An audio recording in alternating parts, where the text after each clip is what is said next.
ஆமாம், இந்த வீடியோ மூலமாகவும் நாங்கள் இன்று ஒரு புதிய சட்டம் ஒன்றை பார்க்க இருக்கின்றோம்.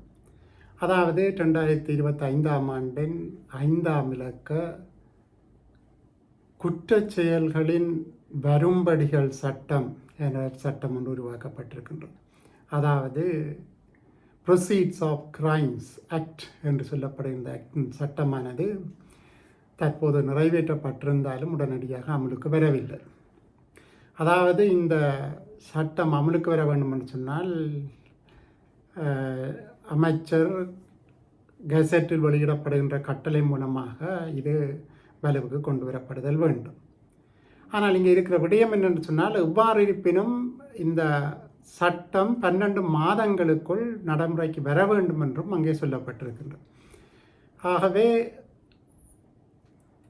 அமைச்சர் விரும்பினால் 12 மாதங்களுக்குள் இதனை கொண்டு வர முடியும், இல்லாவிட்டாலும் 12 மாதம் முடிவில் எவ்வாறாவினும் இந்த சட்டம் நடைமுறைக்கு வந்தே ஆக வேண்டும். அவை இந்த சட்டத்தினுடைய முக்கியமான பர்பஸ் அல்லது நோக்கம் என்னென்று பார்ப்போமாக இருந்தால், குற்றச் செயல்கள் புரியப்படுகிற போது அந்த குற்றச் செயல்களின் விளைவாக சில வருமானங்கள் அல்லது வரும்படிகளை குற்றம் புரிந்தவர் பெற்றுக்கொள்கின்றார். இந்த குற்றம் புரிந்தவர் இவ்வாறு வரும்படிகளை பெற்றிருக்கிற போது அவற்றை மீள அறவிட வேண்டிய தேவை இருக்கின்றது. அவை அந்த முக்கியமான நோக்கம் குற்றச் செயல்களின் வரும்படிகளை அறவிடுதல். அதைவிட இவ்வாறு குற்றச் செயல்களை வரும்படிகளை புலனாய்வு செய்தல். அதாவது குற்றச் செயல் என்பது ஒரு புறம் அது இருக்கிறது, அதற்காக குற்றவியல் சட்டம் இருக்கின்றது, குற்றவியல் நடவடிக்கை கோவை இருக்கிறது, அதற்கு நாங்கள் குற்றங்கள் விசாரிக்கப்பட்டு தீர்ப்பளிக்கப்படும். அது அல்ல இங்கு விடயம். அந்த குற்றத்தின் விளைவாக ஒருவர் வரும்படிகளை பெற்றிருக்கிற போது அந்த வரும்படிகளை அறவிடுவது. அவை ஒரு குற்றத்துக்கு தீர்ப்பளிக்கப்படுவது ஒரு புறம் இருக்க, மறுபுறம் இந்த குற்ற செயல்களினால் அந்த நபர் அல்லது அந்த ஆள் பெற்றிருக்கக்கூடிய அந்த வருமானங்களை மீள அறவிட்டு கொள்வது. ஆகவே இந்த வரும்படிகளை மீளாய்வு செய்கின்றது என்று சொல்கிற போது, உதாரணமாக பரந்தளவில் நாங்கள் பேசப்படுற விடயம்தான் இந்த மணி லாண்டரிங் அல்லது டெரோரிஸ்ட் ஃபைனான்சிங் என்று சொல்ல விடயம். அவை இந்த விடயங்களை புலனாய்வு செய்ய வேண்டும். எவ்வாறு இந்த பணம் வந்திருக்கின்றது, எங்கிருந்து வந்திருக்கின்றது, அங்கே ஒரு குற்றச்செயல் புரிந்திருக்கின்றாரா, அது வெளிநாடாக இருக்கலாம், உள்நாடாக இருக்கலாம், எங்கும் இருக்கலாம். அது இரண்டு விதமாக பிறகு பார்ப்போம். அவை இவ்வாறான வரும்படிகள் வருவதை அல்ல வரும்படிகள் உருவாக்கப்படுவதை எவ்வாறு தடை செய்வது, மற்ற இவற்றை இழப்பித்தல், அதைவிட கையொதுத்தல், அவரிடமிருந்து அதனை பெற்றுக்கொண்டு அந்த விடயங்களுக்கு ஏற்ற மாதிரி சொல்லப்பட்ட விடயங்களுக்கு ஏற்ற மாதிரி அதனை பயன்படுத்த வேண்டும் என்பதும் இந்த சட்டத்தின் முக்கியமான நோக்கம். அவை தடை செய்யப்பட்ட இந்த வரும்படிகளை நியாயமற்ற முறையில் உழைக்கப்பட்ட இந்த லாபங்களை முகாமை செய்ய வேண்டும், பாதுகாக்க வேண்டும், அவரிடம் ஒப்படைக்க வேண்டும். இதற்காகத்தான் ஒரு தனியான அதிகார சபையும் தற்போது தாவிப்பதற்காக சட்டம் ஏற்பாடு செய்திருக்கின்றது. அவை முக்கியமாக இந்த விடயத்தை பொறுத்தளவில் நாடுகளுக்கிடையில் புரியப்பட்ட குற்றங்களாக இருக்க முடியும், அல்லாவிட்டால் நாட்டுக்குள்ளே புரியப்பட்ட குற்றங்களாக இருக்கும். நாடுகளுக்கு வெளியே புரியப்பட்ட குற்றங்கள் வரும்படிகள் நாட்டுக்குள்ளே இருக்க முடியும், அல்லாவிட்டால் நாட்டுக்குள்ளே புரியப்பட்ட குற்றங்களின் வரும்படிகள் வெளிநாடுகளிலே இருக்க முடியும். அவை இங்கே முக்கியமானது இந்த முகவராண்மைகளிடையே, அதாவது அலுவலகங்கள், அரசு அலுவலகங்களாக இருக்கலாம், அது சர்வதேச ரீதியாக பார்க்கிற போது அந்தந்த நிறுவனங்கள், அங்கு புலனாய்வு செய்கின்ற நிறுவனங்கள், உள்நாட்டில் புலனாய்வு செய்கின்ற நிறுவனங்கள், நீதிமன்றங்கள், இவை அதிகார சபைகள், அதிகாரிகள், இவருடைய அனைத்தினுடைய ஒத்துழைப்பை பெறுதலும் இதனுடைய முக்கியமான நோக்கம். அவை இந்த நோக்கங்களை அடிப்படையாக கொண்டு இந்த சட்டம் கொண்டு வரப்பட்டிருக்கின்றது. அவை அந்த முகவரியை நாங்கள் பார்ப்போமாக இருந்தால், சட்டமுறையான செயற்பாடுகள் மூலம் பாதிக்கப்பட்டவர் பண இழப்பு, சொத்தழிவு, சொத்துரிமையை அனுபவிக்க தடை போன்றவை விளைவிக்கப்படுகின்றன. அவை அதாவது உரிமையாளர் தன்னுடைய சொத்தை அனுபவிக்க முடியாது இருப்பது, உரிமையாளர் தனது பணத்தை இழப்பது அல்லது சொத்துரிமை இழக்கின்றது போன்ற விடயங்கள் நடைபெறுகின்றன.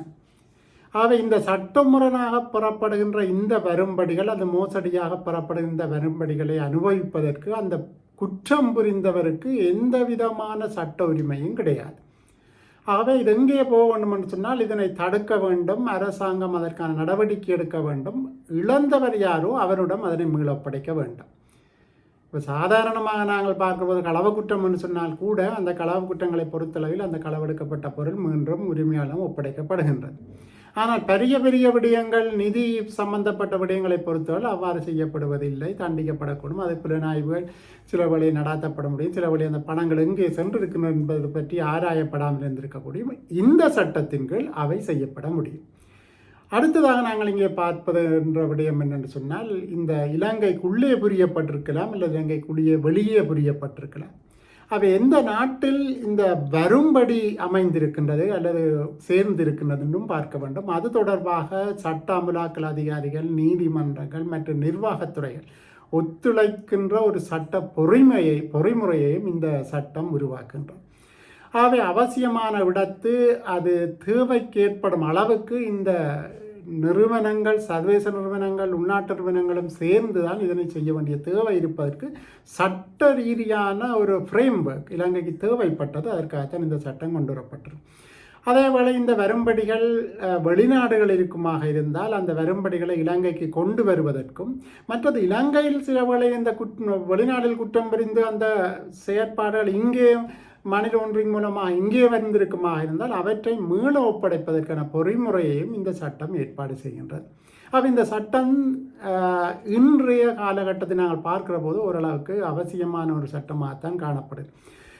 மற்றதாக நாங்கள் இன்னொரு விடயம் இங்கே பார்க்க வேண்டும். அதாவது பாதிக்கப்பட்டவருக்கு அல்ல சமுதாயத்துக்கு, ஒரு சமுதாயம் அதனால் பாதிக்கப்பட்டிருந்தால் அந்த சமுதாயத்துக்கு மீட்டளிப்புகளை செய்ய வேண்டும், அதற்கு அவர்களை வழங்க வேண்டும் அல்லது அவர்களை தாய் நாட்டுக்கு அனுப்ப வேண்டும். அவர் எந்த நாட்டை சேர்ந்தவர்களாக இருந்தால் அந்தந்த நாடுகளுக்கு திருப்பி அனுப்ப வேண்டும்.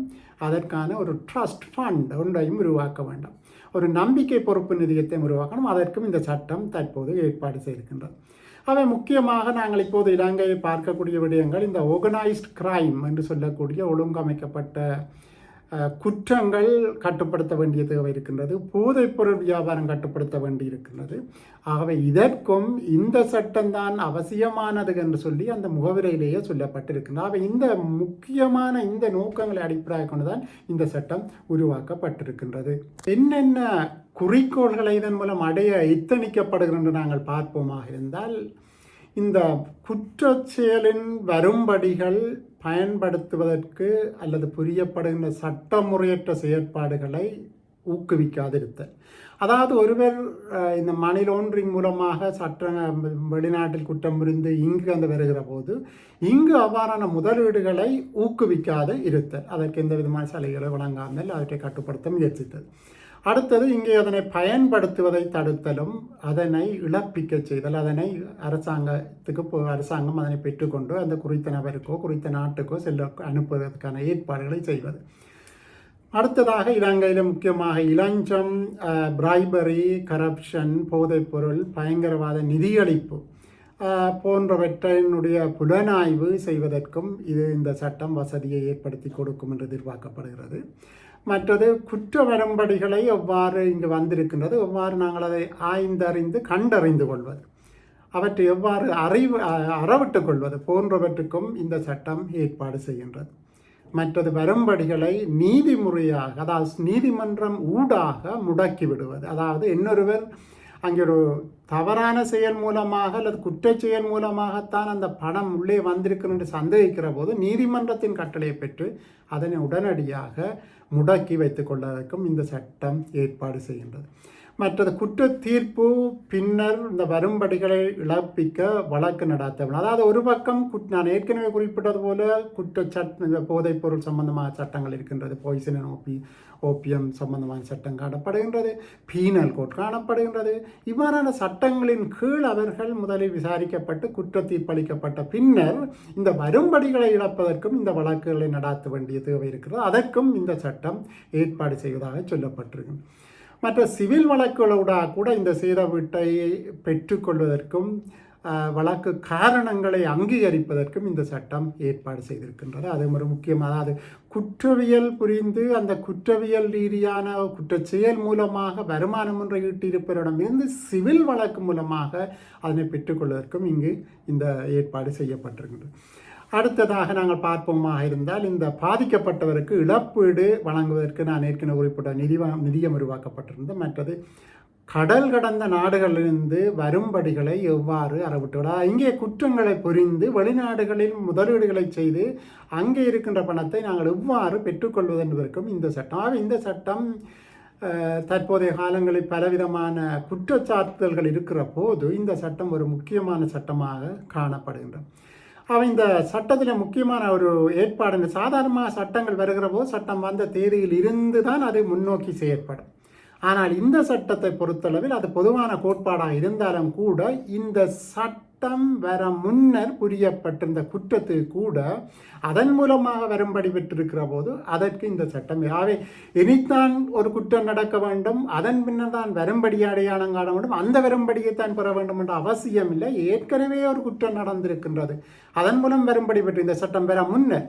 ஆனால் அந்த விடயங்களுக்கும் இந்த சட்டம் ஏற்புடையதாக்க முடியும் என்று சட்டத்திலேயே ஏற்பாடு செய்திருக்கின்றது. ஆகவே புரியும் போது அது எவ்வாறாயினும் குற்றமாக இருக்க வேண்டும். ஆனால் தற்போது நாங்கள் அதுக்கு ஒரு வழக்கை தொடர்ந்து அதற்குரிய பணத்தை பெற்றுக்கொள்வதற்கு இந்த சட்டம், அதாவது ஓரளவு பார்க்கிற போது இதை ரெட்ரோஸ்பெக்டிவ் இஃபெக்டாக நாங்கள் சொல்லிவிட முடியும்.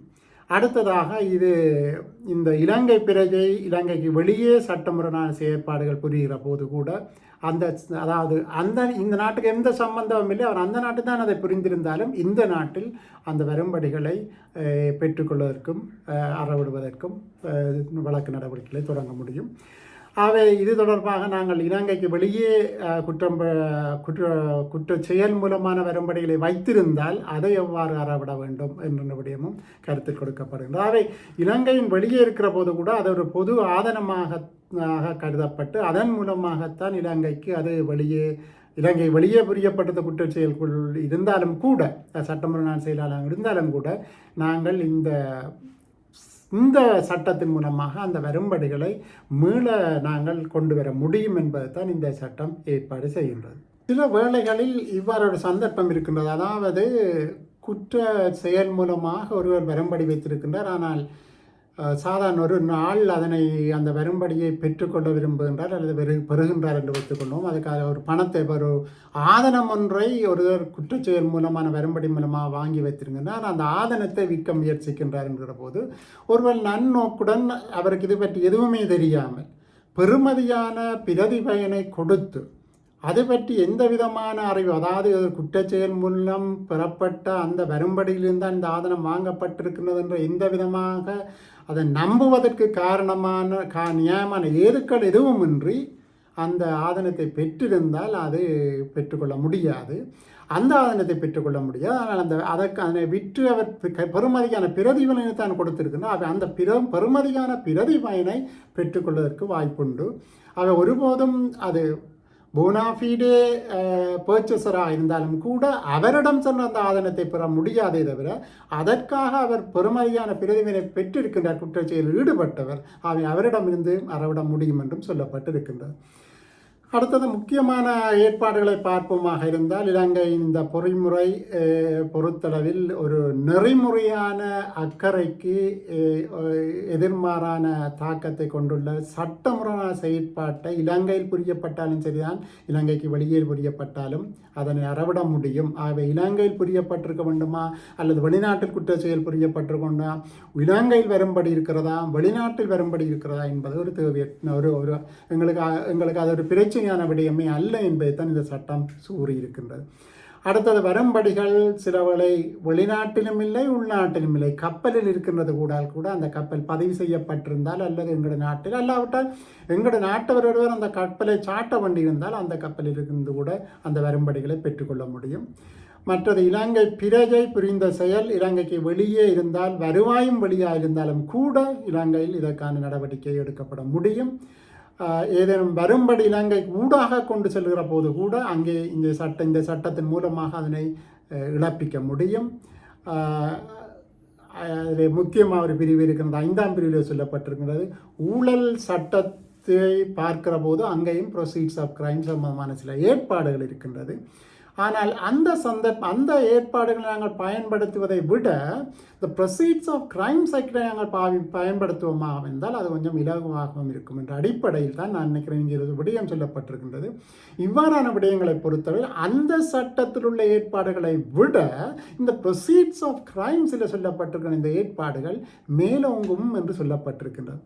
ஆகவே அந்த சட்டத்தின் கீழ் புலனாய்வு செய்யப்பட்டாலும் கூட இந்த சட்டம், அதாவது ப்ரொசீட்ஸ் ஆஃப் கிரைம்ஸ் என்ற சட்டத்தின் கீழ் புலனாய்வு செய்தல், நடுக்கட்டுதல், முகாமை செய்தல் தொடர்பில் ஏற்புடையதாகும் என்று. ஆகவே ப்ரீவாயில், அதாவது 2 சட்டம் இருக்கிறது. அந்த சட்டத்திலே ப்ரிவைலிங் அந்த பொசிஷனுக்கு நாங்கள் கொடுப்பட்டிருக்கின்றது இந்த ப்ரொசீஜர் ஆஃப் கிரைம்ஸ்.